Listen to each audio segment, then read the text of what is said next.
নবী যেদিন এই দেশ থেকে বিদায় হয়ে যাবে, আমার আল্লাহ জিবরাইলকে দিয়ে প্রস্তাব পাঠিয়েছিলেন, ও জিবরাইল আমার বন্ধুর কানে খবর দাও, আমার বন্ধু এই দেশের মাটিতে থাকতে পারবে না, আমার বন্ধু এই রক্ত মাখা জমিনের মধ্যে রাখবো না, আমার বন্ধুর দেহ আমার আরশের ডাইন পাশে দাফন করব। জিবরাইল খবর নিয়ে ডাকতেছেন, হুজুর আল্লাহর সালাম গ্রহণ করুন। আমি জিবরাইলের সালাম গ্রহণ করুন।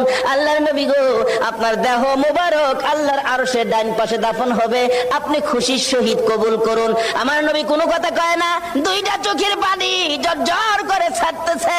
জিবরাইল বলেন, ইয়া রাসূলুল্লাহ, এত সুন্দর প্রস্তাব নিয়ে আসলাম, কোনো কথা কন না, খালি কাঁদেন কেন জানতে চাই। আমার নবী বলেন, জিবরাইল রে, তোমার জন্য খুশির খবর হতে পারে, আমি খুশি হতে পারলাম না, কেন পারলেন না?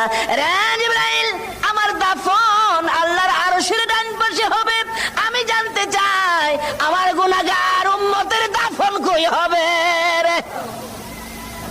জিবরাইল বলেন, আপনার উম্মতের দাফন এই জমিনের মধ্যে হবে। আমার নবীর কান্না আরো বেড়ে গেছে। জিবরাইল,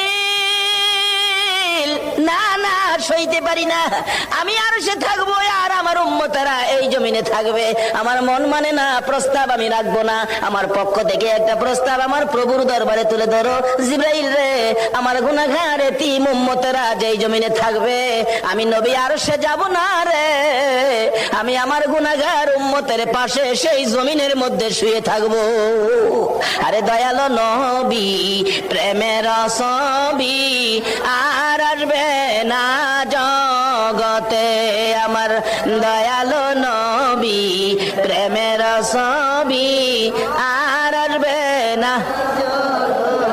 হাসর দিনে উম্মত বিনে, হাসর দিনে উম্মত বিনে যাবে না নবীজি বেহেশতে, দয়ালো নবী, প্রেমের ছবি আর আসবে না জগতে, আমার দয়া